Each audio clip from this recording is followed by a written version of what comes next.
Well, yesterday it happened. Yesterday, our time, actually the 31st in Afghanistan. The final and complete withdrawal of U.S. military forces, at least the visible ones. And in a second here, I'll read for you part of a statement from General Kenneth McKenzie, Jr., who's the head of U.S. Central Command. His statement regarding the completion of that withdrawal. I hope you will forgive my cynicism, but I can't wonder, how long do you suppose it'll take before clothing manufacturers from the United States, the European Union, China, Japan, open factories in Afghanistan and hire the citizens of that country to go work for 50 cents, 25 cents an hour, turning out sweaters and blue jeans and sneakers and socks and underwear and T-shirts. Huh? How long? A month? A couple of months? A year? How long did it take for that to happen after the horror that was Vietnam? How long were we in Vietnam? That was about 10 years also, wasn't it? This one was 20 years, of course. Well, what a terrible, terrible history we have built with what we have done in Vietnam, Iraq, and Afghanistan, just to keep it in kind of a present tense, although the Vietnam conflict is way back, ended in the 70s. Almost 50 years ago, it ended. Hard to believe, isn't it? If you're of a certain age. That was horrible. Iraq was horrible. Afghanistan was horrible. And in all three instances, of course, the United States government under Democratic and Republican presidents, and the United States military with all of our trillions of dollars that goes into death and destruction, we had our asses kicked out of these countries with a slap on the face of get the fuck away from us. And in all three instances, why were we there? Seriously, why were we there? Vietnam was an extension of the Truman Doctrine to contain communism where it was at the end of World War II, yada, yada, yada. That got us into Korea. Oh, that was another one. That got us into Korea, which officially is still a war between North Korea and the United Nations forces led by America. Who was it? Was it Douglas MacArthur who warned the United States not to get involved in a land war in Asia? So we've had 4, if you consider Iraq to be part of Asia. And in all 4 instances, we have done nothing but have our young people slaughtered in uniform, slaughtered God knows how many millions of civilians.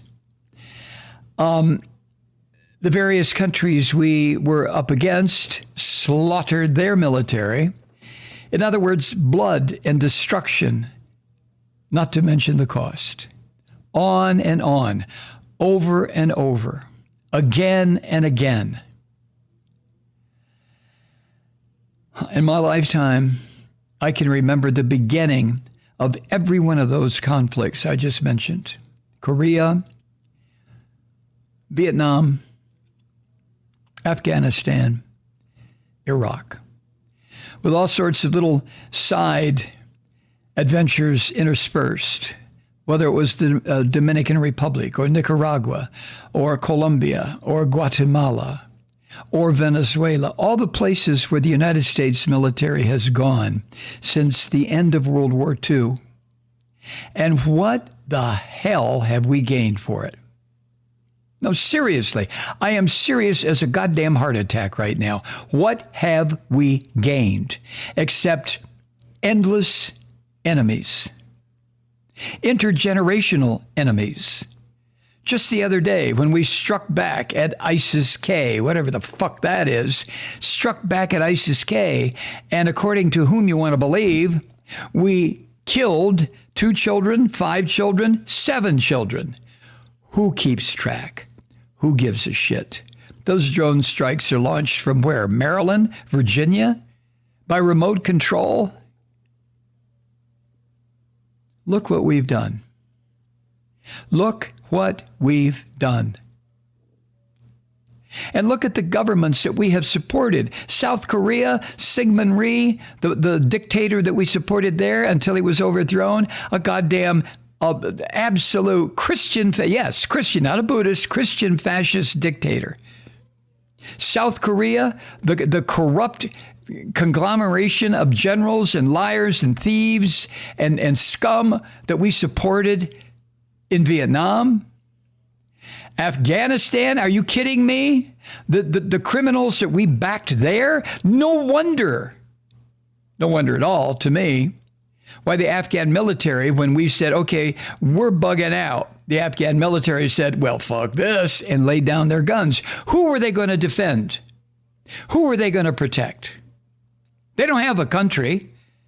Hamid Karzai made sure of that, and the various leaders of Afghanistan, corrupt fucking monkeys, every one of them. And how much money have we poured into those 4 conflicts in Asia? How much, huh? Trillions? And how much death?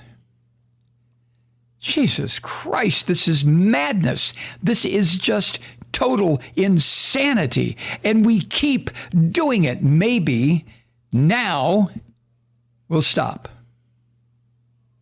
Maybe now we'll stop.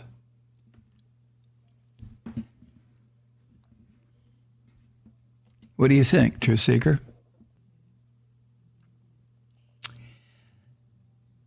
But here we are. We bugged out. What was the point? I wish I could come up with an answer. What was the point? What was needed after the attack in Lower Manhattan? They killed 3,000 people, including about 2,500, 2,800 Americans. What was needed was an action by special forces or an international police, Interpol, somebody to track down the people who organized. The people who committed the crime died in the commission. But to track them down, bring them to justice, or execute them on the spot. In situations like that, I do not give a shit which way it goes. I really don't. In fact, I think I prefer the instant execution after somebody kills 3,000 people. But where does that leave me where it concerns our government leaders when they order drone strikes that kill and continue to kill and kill more?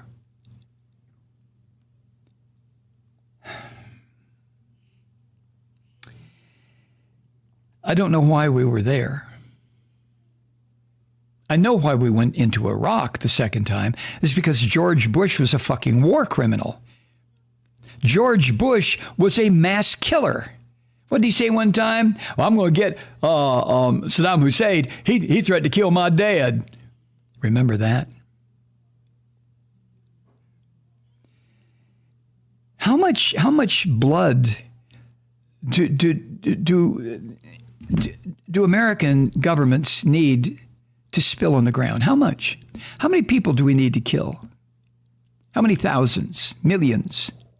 Seriously. And why do we do it? Why do we keep doing it? What is the point? You know, goddamn good and well, there is no point. I've had to explain to my teenage daughter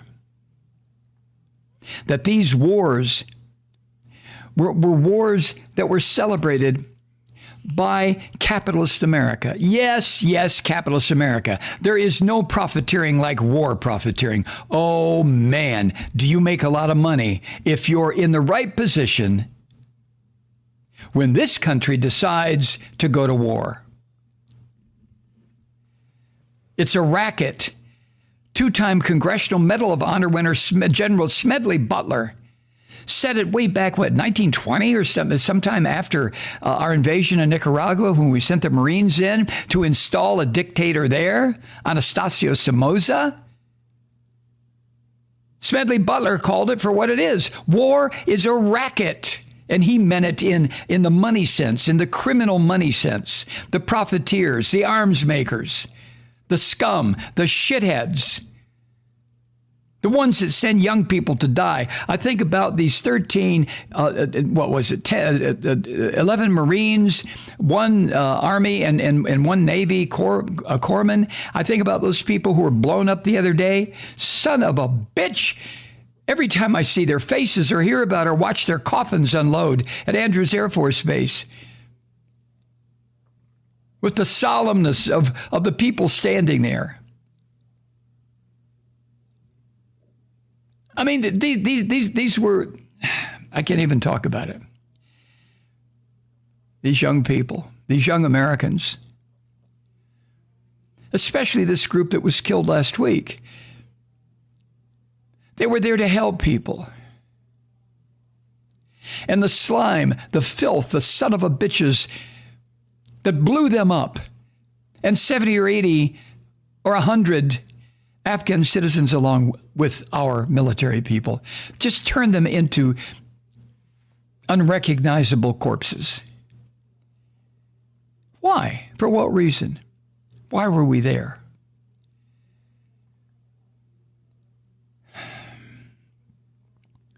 Hi, Truth Seekers. Mike Malloy here. As you know, we've switched formats and are now broadcast exclusively on the Progressive Voices Network.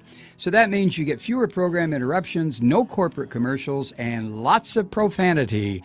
But our format change also means some of our radio listeners no longer hear the program.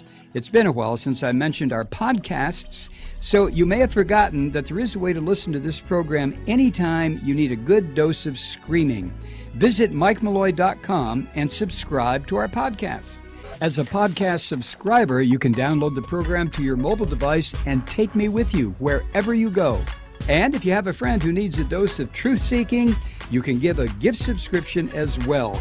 That's MikeMalloy.com, and never miss a minute of the uncensored fun and frivolity.